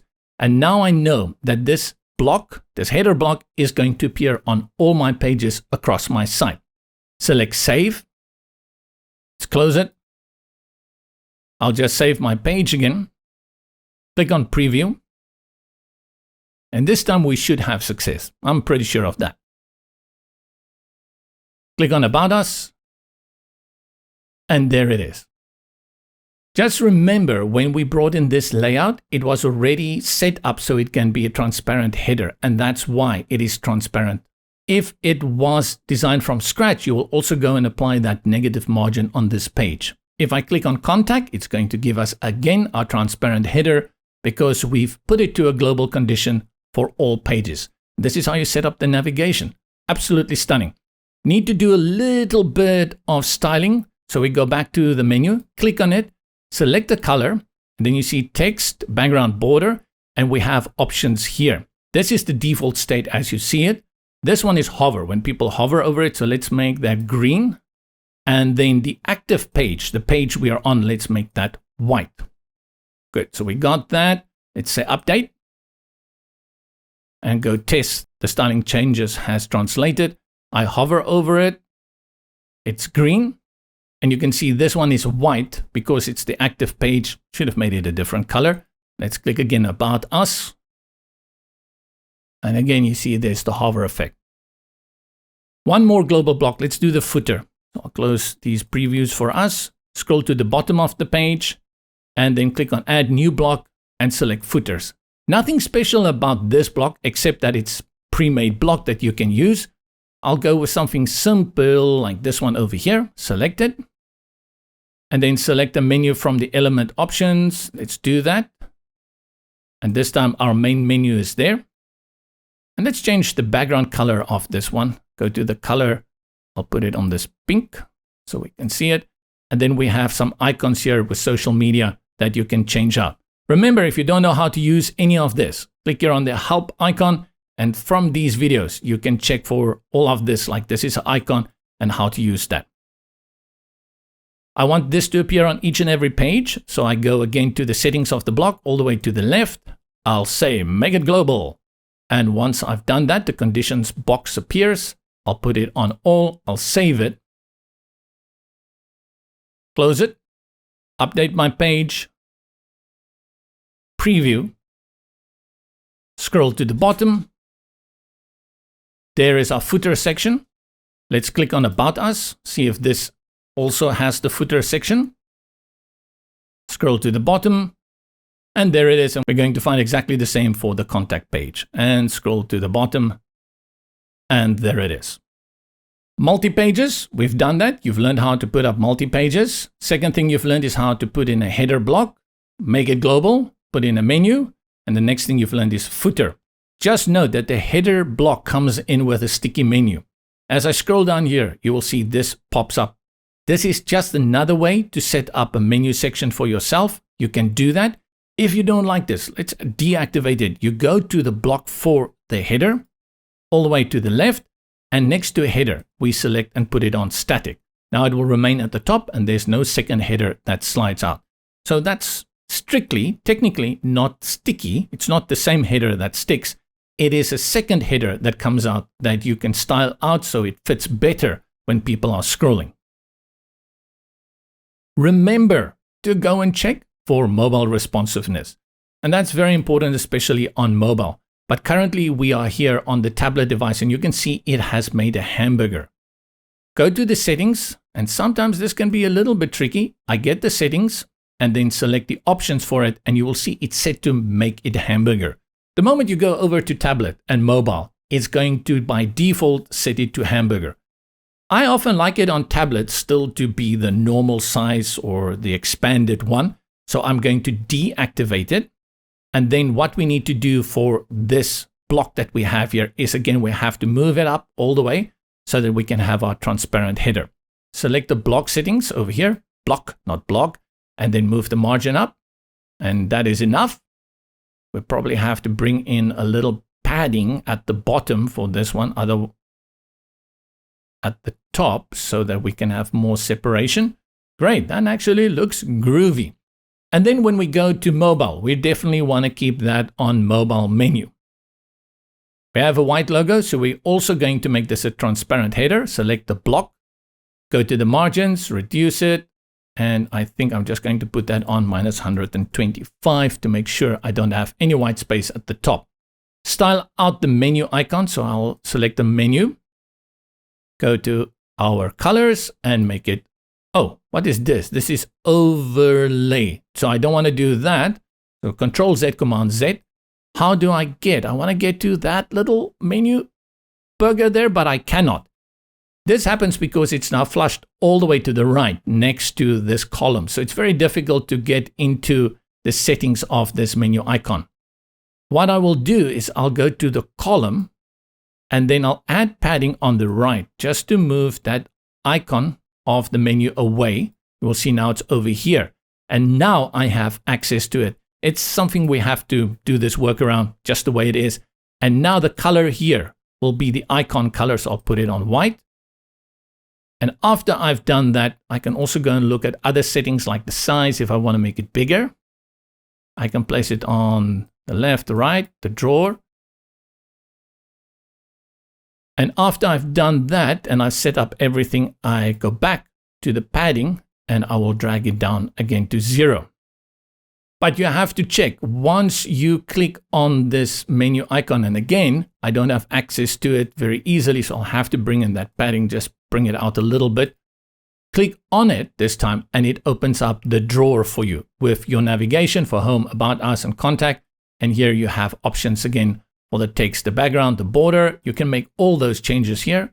If you want this drawer on the left, go to the settings of the menu element by selecting the gray one.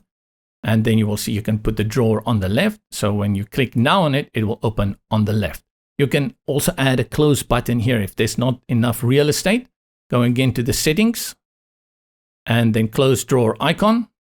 Now when I click on the menu and it opens the drawer, I have this close button at the top. You can style that one out as well. Once I'm done, I'll go to the padding, just drag it back. And now we've created this. And it's responsive not only for desktop, but for tablet and mobile as well. Very good job. Let's save our work, Control S, Command S, and navigate back to the desktop. All in all, you've created a website here. This one is definitely not the best one in the world, but it's shown you everything and how you set it up from scratch and how you go about setting up all these different aspects of it. But let's dive a little bit deeper into the project, the website settings themselves. And we do that by accessing the CMS here in the top left corner. Then go to the bottom where you see project settings. And here you bring in everything related to the entire website.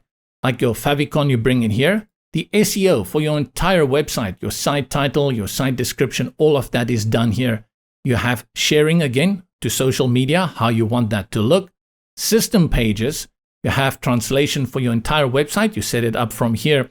And for any codes that you want to bring in, inject in the header or the footer, it's done over here. And for people who use webhooks, you have an area for webhooks as well. That's great integration. And then redirects. We'll come back to most of these when we start working with the starter template. Remember the project settings location here at the bottom. Most people get stuck here at the pages, the posts, the stories, the pop-ups. And let's talk about these guys while we are here. The one that's going to make your website is the pages, and we've learned how you create pages. Once you start doing blogging, that happens here under posts. If you want to bring in stories, you do that over at stories. Now remember, you also get stories on the main dashboard, but this stories here is integrated within the website. They work directly from within the website, and so does these pop-ups and alerts. The other stories and pop-ups projects that you find on the dashboard. So let's exit here back to the dashboard and then quickly have a look here at these pop-ups and stories. We refer to them usually as external. They have their own URL and you can also embed them externally on other websites and other CMS platforms. Whereas the ones within your website, if we go back to build from scratch, these are only residing directly within this specific website. There is so much more to cover here, but the essence of how to create multiple pages, how to set them up with a header block, how to turn that block global, and how to bring in menus, that's what we covered here. Exit. Let's go to dashboard. Let's create a new website starting with a starter template. Create new project. Create. Let's go to something like food and choose one of these websites that we see here. I shouldn't be messing with food. They always make me hungry. And go with gourmet food. Start with this design. And The website is created in less than 15 seconds. All the pages created, the global blocks with the headers, the menu links are all already there. And all you need to do is switch out the content. Let's have a look at what has happened. Everything that we've learned before should be familiar to you now. Go to the CMS icon at the top. And let's have a look at pages. We have 1, 2, 3, 4, 5, 6 pages here. Home, contact, etc. And then select menus. You can see that we have menu 1, there's a menu 2, there's a menu footer. And the reason we have 2 menus is because this website has a split menu section on the left and on the right. And that's why there are 2 menus, so that we can split them. But then we have also a combined menu, which is the menu footer. If you scroll down all the way to the bottom, you're going to find the menu footer here. And this menu footer will also be good, especially for your mobile and tablet design. Go back to our settings here and let's close our menus. Go to our project settings. There is a favicon image, but I don't see it. So we just close this favicon out. And let me see if I have something in my creatives that we can use for that. I have a bakery somewhere here. Pizza and beer, let's use that. There's a favicon and I'll bring in that favicon. That's a little pizza icon. We have the pizza icon there and save the changes. Now when we go and preview this on the front end, we should see our little pizza icon appears there in the top left of the browser tab. And there we go. That's how you upload our little favicon. For SEO, this is up to you, but here is your URL, site title, best. What actually is this kitchen? This was a kitchen, right? Fresh and delicious, chef-made food catering ready for quick delivery. Okay, best ready-made food for delivery. So we go back to SEO, best ready-made food for fresh delivery, and then enter a description here. Use AI for this great feature. We make food for you. That's what I'll add here. And here you have a little bit of an indicator of how that will look on your site. Click Save Changes. And then we hop on over to sharing. And you can add a different social sharing title, or you can set it the same as the SEO title as well as the description. This is up to you. But you do need to add an image thumbnail here at all times, because this will be great. And I'll just go ahead and use this one. And now, traditional pizza and craft beer. Oh, I worked hard previously on this. And there we have it. I'm changing this up nicely the way I want it. Save changes. The rest, system pages. So if you are busy with coming soon or maintenance, you work here with the system pages. If you want to translate your website, then you have the options for that is here. Important then is that you have to go to your page and you need to start making those changes. Switch out the image. So for example, with this hero section, I'll go to the image in the background, I'll delete it, and I'll bring in my own image.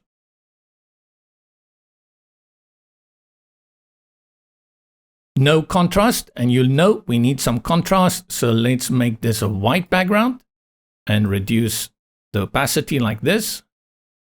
And then we change the text. Best beer and brew. Isn't that the same? And let's use that one, beer and brew. And for our styling, we go to our styling options on the left and we change everything here. Now, honestly, I actually like this gourmet styling a lot. So for me, these colors are more than good enough. But let's say this one, I want it a little bit more orangey. I can change it like this. Or I can simply type the hex index over here. This dark one, I would want to make a little bit more black. And this dark one, I also want to make a little bit more black and move it a little to the right into the orange section. And then what we need to do for the paragraph, go through this. Currently, the paragraph is set to Playfair Display, this one. I prefer, let's go with the Fira Sans just under it. And you will see it updates everywhere where we had paragraph for Playfair Display. And I like it like that. But for my titles, I do like Playfair Display, so I'm going to leave that. This one here, you order, we cook and deliver. I want that on Playfair Display. Let's see what it is. heading 6. I'll go to my heading 6 and I'll put this one on Playfair display. Good. And I go through my page, and this is how you make it yours. You change out the images.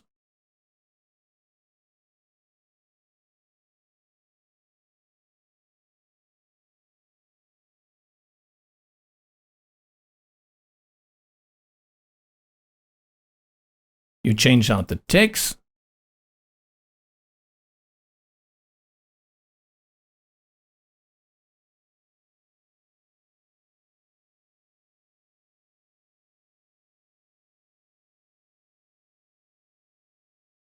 And you ensure that this website become yours.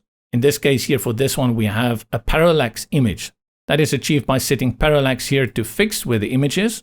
Let's switch it out to our image. Great. And not much I can ask for. Here a testimonial. Again, all you are going to do is you're going to take it from the top of the page, change the images, change the text, make sure that your buttons, the links are proper to the place you want it to go. Look at the icons, especially those that have links to them. Let's talk about that links then. Like this Facebook one over here, link and bring in your Facebook URL here under URL and link to. Same for Pinterest, which is now this one, which isn't Twitter anymore. Let's go to the icon, select the icon, go to font awesome, say X. We don't see the X. Let's say Twitter, and we find the X over there. Change the color to black.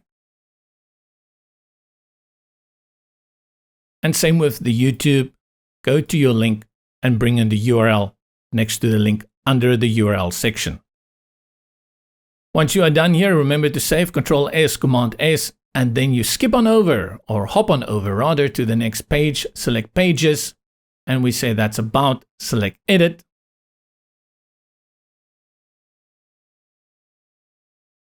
And the same process applies here.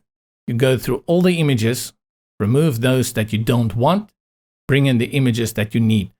This is where you begin to understand that when you are building out these pages, you do need to understand how the builder works, because if you start switching out these elements and you have no background in the builder, it's going to become very confusing as to how all of this was achieved.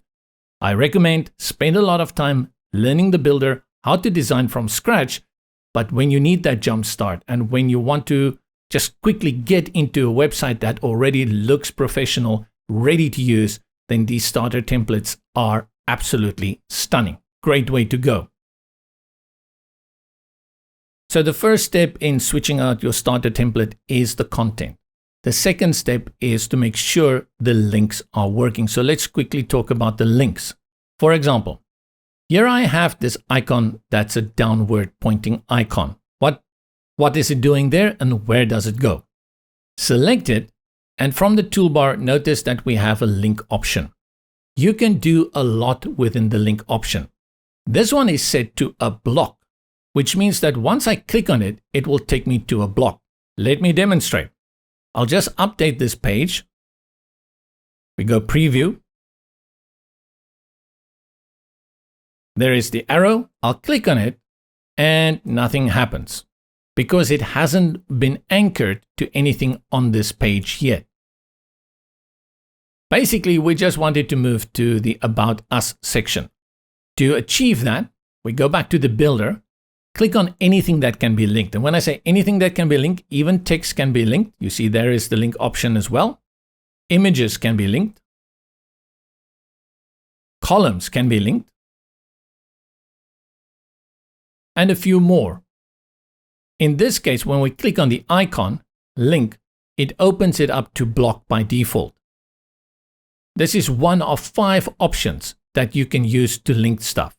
With the block, we basically have an on-page jump link. What we want to achieve is that when people click on this one, it will take them to this block beneath it. And there is the thumbnail for it. Select it, Once you see that blue box around it, it means it's been selected. Update. Click on preview. Click on the arrow and look how it scrolls nicely to that section. The other link options that we have here is, go to the link. First one is page. If you want to navigate to other pages within the website, you use this page option, to other pages, and then you can type in a name. Let's search for the about, which is the About Us page. Let's not do that. Let's look for a contact page. I type in, and it will give me the option here. When I select this, this link will then take me to the contact page. Not what I want though. You can use URL. This is an external page. If you have another place you want to redirect it to, you add it here, full extension, and probably add it in open in new tab. Block is this on-page anchor link. Then pop-up. What if I want a pop-up? And file download. I'm skipping the pop-up because we're going to talk about that one very, very soon. But for the file, let's say I want over here. But let's just put this back on the block and make sure that one is selected. I have see the menu. I can go to the link.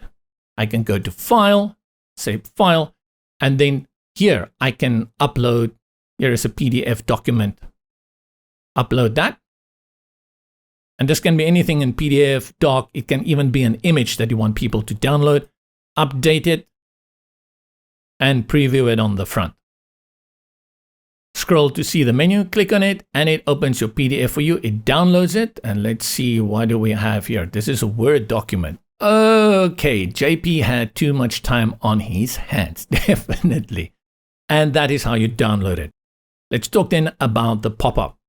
For example, let's say we have these characters here, and this is my front page. Let's close all of these front ones. This is our team. And I want more information on them, for example, their links and stuff. I can do that with a on-click pop-up. So I'll click here on link, go to pop-up and select pop-up. There's a few ready-made ones over here. I can use them to start off with, or I can start afresh. Let's do a quick one like that. I'll say create, and then I'll click again on it to enter the pop-up builder. Very similar to the normal builder, but a little bit different in terms of the canvas and how the content is structured.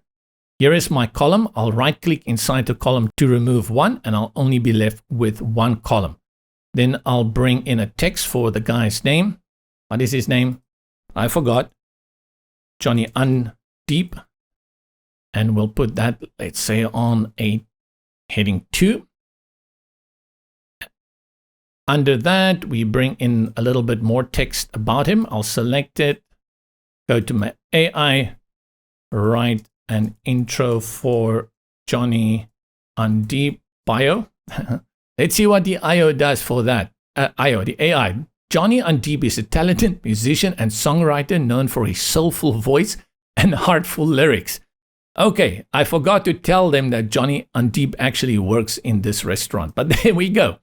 And then we bring in some icons. Oh, I love AI, absolutely. We bring in some icons for social media for Johnny Undeep. And the first one we're going to bring in here is his Instagram, because he is, IG. He's a big Instagram user. And then I'll put his URL for the Instagram in link to. And then after that, actually before that, I will duplicate it by using this duplicate option. Select the next one, go to the icon, and now I will use his X handle, which is Twitter. And then I'll duplicate it once more. And here, he's also big into TikTok. I can space them a little bit. I align them. And we can also reduce the width of this canvas by going to the settings up here. There's the width. I will bring it down a little bit. Lovely. And I'll update this. We can go back to our page, select in the top left, go back. Now, where did that pop-up come from? I forgot. I think it's the image, right? Let me just check. Yeah, it's the image. That's not good. It should be clear where it comes from. So maybe we can put a hover overlay here. If people overlay like that, like so. Okay, right? And then update, and we go preview at how this pop-up will work on the front. Hey, let's check this one. Yeah, that one works. And then we go, oh, it's Marissa Jamie's, not Johnny Undeep. And then we see, we can hover. There's a nice color. I select it and the pop-up appears. More information. This is one of the ways I truly like to use the on-click pop-up to clean up space on my page. And it also forces user interaction. Instead of having useless information here or something too short that's not too informative, put it in a pop-up so that people can access it and give them that extra space to write a little bit more. If I had to put all of this content on the page, it will not look good. We just want to keep it short and simple, but it could be that you want to expand on that. On-click pop-ups are great for that. I also like to use on-click pop-ups for video pop-ups, also contact forms. One of the things I like to do is instead of having a contact form on my page, I will create a button that says contact us. And then when they click on the contact us, it opens up the pop-up with the contact form inside that. This is the on-click pop-up. Go back into Brizy and let's talk about the automatic pop-ups. And this we find here in the CMS under assets, pop-ups and alerts. These are those pop-ups that pop up without anyone clicking on anything. They come automatically. And these ones you are used to. They're all over the internet forever and ever. Click on pop-ups and alerts and let's create one for Valentine. We have a Valentine special happening. Add new pop-up and I'll call this Valentine 2024. And I'll already go ahead and publish it. And then click Save Changes, and then select Edit. We're going to get the same pop-up builder, one small difference, and that's going to be the conditions and triggers. Start building your pop-up, and here under categories, let's go for a sale. These are mostly Black Friday. I'm not wonder if there's any Valentine's sale here. I don't really see a Valentine's sale, not at all. Let's choose this Black Friday deal. Select that. I'll change the text to Valentine's Day. Valentine's Day. And then we need to reduce the size of the text. This is custom, so I'm going to keep it on custom. And then also this one smaller.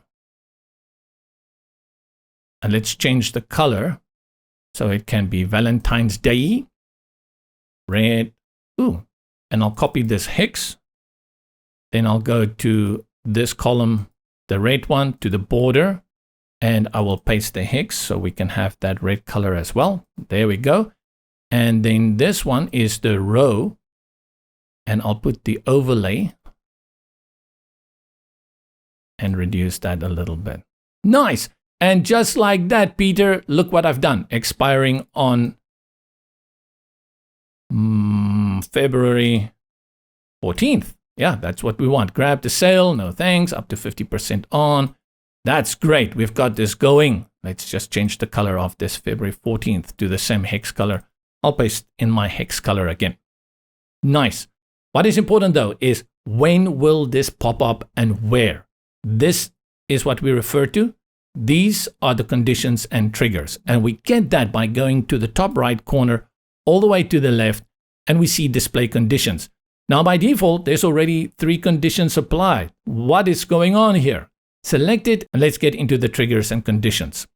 The first one is actually this one. Trigger pop-up only once, and it is deactivated. The reason it is deactivated is because you are testing it. And when you are testing it, you want to see every time if it works. If it is activated, it will only appear once and it will not show a second or third time when you are testing it on the front end, and you won't know if it works.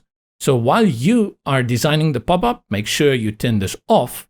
But the moment your page or your pop-up goes live, switch it on. You don't want to show people the same pop-up again and again and again. I've left how many websites because of that. So let's keep it off for now. When? Trigger is about when.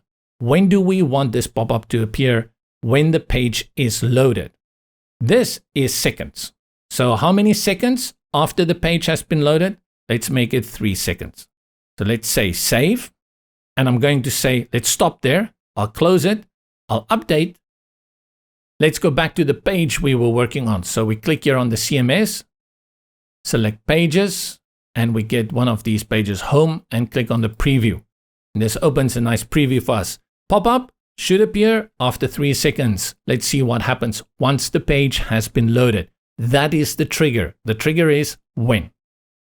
1, 2, 3. There we go. And that's how it works. Let's look at a few more of these conditions. We go back into Brizy, pop-ups and alerts, and select edit for the Valentine's. Ooh, that's 22024. Go back to the settings at the top, all the way to the display conditions, and have a look here. There are so many conditions to choose from. After inactivity, that means the person is sitting idly in front of their computer. This will also be in seconds. Another one I really like is on-page exit intent. And that is when the trigger, this trigger will occur when your cursor moves outside the browser area, like you want to navigate to another place. So if I click here on save, let's go to our page, refresh it. And as long as I stay on this page, the pop-up will not appear. This kind of pop-up is usually that 10% discount you will give someone because you're worried they're going to leave. So, hey, let me give you 10% before you leave. So I'll scroll and I'll scroll. 3 seconds, nothing happens because the condition is on exit intent. The moment I have that intent, I'll take my cursor, I'll move it to the address bar, and boom, there we go. Because now the pop-up says, hey, you want to go somewhere else? Let's give you something to try and keep you here. Other conditions, let's have a look. Number of show on devices. On scroll is also a favorite of mine. I want this to appear as people are scrolling down a certain percentage of the page. So let's say 75%. This means that after they've scrolled 75% of the page, the pop-up will appear. Did I save it? I guess so. Let's refresh the page and have a quick look here on the scroller on the right. I expect the pop-up to appear once we get to this part of the page. So I'll take it and scroll down. Once we get to 75%, which is around here. There we go. The pop-up appears. And those are the triggers. And guess what? You can add more than one trigger. So if I want that, because maybe the person only scrolls down 20% and then they decide to leave, I'm going to keep the scroll down, but I'm also going to put the on-page exit intent to make sure I capture this guy with at least one pop-up. I'll save it. So that's triggers. Conditions is where. So triggers is when and conditions is where. Currently, this pop-up appears on all pages. Let's say, though, you have a landing page with the Valentine's offer and you don't want it to appear on that page because the offer is on that page. Then what you want to do is you want this pop-up to appear on all pages. Or you can select the pages by going to Pages and then choose the pages that you want. Like I want it on the home page. Then I add another one. I go to Pages. I also want it on the Contact Us page. And you add the pages on which you want it to appear. What I will do, if it's just one page I don't want it to appear on, let's delete this one. I'll go to all pages and then add a new display condition. And here where it says include, click on it and it changes to exclude. Now I'll choose the page that I do not want this pop-up to appear on. Let's say, for example, the menu page, just as an example. When saving this pop-up will now appear on all of my pages except the menu page. What a powerful tool right inside Brizy Cloud. I showed you how to do the pop-up with the on-click, but for this automatic pop-ups, wow, how powerful this is. You can think of how many ways to use it. Just always, I would say, fair usage. Don't overdo it. We all know there's nothing more annoying than pop-ups. Your goal should be to make a pop-up that really grabs the attention of your visitor and doesn't make them feel annoyed. That is the ultimate goal of a pop-up, to get conversion without bothering the user. Exit back to the dashboard. This brings us to the end of this crash course. But before we exit, let's talk a little bit more about what you get with Brizy Cloud in terms of the Pro version and what's going on here on the dashboard. At the very beginning, I talked about Workspaces here at the top. I view Workspaces as folders in which I can group projects. And that is really cool if you are working with a client that also has many sites or projects, or you have different teams that design different projects, then you can group it into these folders. So for example, I can create a new workspace. Let's make it for a team. I have a team, Team A. They design a lot of websites and I want them to have access to those. So I'll create it and I'll click here on the plus. Once I create it, it will take me into the workspace of Team A. Currently, there is nothing, so it's empty. Now what I do is I assign the members that I want to have access to this. And I can invite people. I go up here to members. Currently, that's me here. What I do is enter their email addresses here, assign a role. A viewer only gets access to view the page, make comments. They cannot do anything in terms of content. Editor can change the text. Designer can go into the website. They can build stuff. And the manager also has access here to where the project dashboard is. Once you have the email address with their role, you can send it out to them. And this way you build up these different teams with different members so that they don't have access to each other's project. Another great feature is localization. Clicking on this icon here in the top right, you can change the entire interface to any of these languages. More coming. If I choose here Français, which is French, it will change my dashboard to French. Tous les projets, I'm not sure I pronounced that correctly at all, even though I've got a very, very French name. Even the builder, everything else, your pop-ups, all of that will appear in French. So if your team is French, they prefer to speak in French and work in French, all of that here. You can see there are 14 languages. Now this can't be 14 additional to English, I guess. Svenska, Turkish, this is Japanese, etc. You can also speak to the support team, support@brizy.io, if you want to be part of helping with this localization. I'll stick to English because that's what I'm good at. And so we come to an end of a very long tutorial. I mentioned at the very beginning that in no way can you consider this an almighty, omnipotent course. That is just not possible. And because there are so many other different use cases for this kind of builder as well and what people will do with it, it's really not possible to cover everything. But for that, we try to cover a little bit here and there of the different niches and interests on the YouTube channel. You can also check out the blogs. We often have very interesting information that you can follow through the newsletters. And then we have more courses coming up in this year. There are many new things happening in the next few weeks and months. This is going to be a jam-packed year. In case you haven't heard of Shopify, it's a new CMS, a new platform that we are entering as an app, and we will be launching that in the soon future. And with that, some new tutorials. So if you were interested in understanding how Brizy will integrate with something like Shopify, also again, check back regularly to find out what's going on. That is Brizy Cloud Pro intro for 2024. Maybe in a few months from now, I'll redo this, but we're also looking at more specific solutions. For example, if you have a car dealership or if you have a hair salon and you're building up something for that, how can you do that from scratch or using some of the pre-made blocks, layouts, and starter sites? All coming in 2024. From me, JP, I thank you for your time and your patience. I'll see you around. Until then.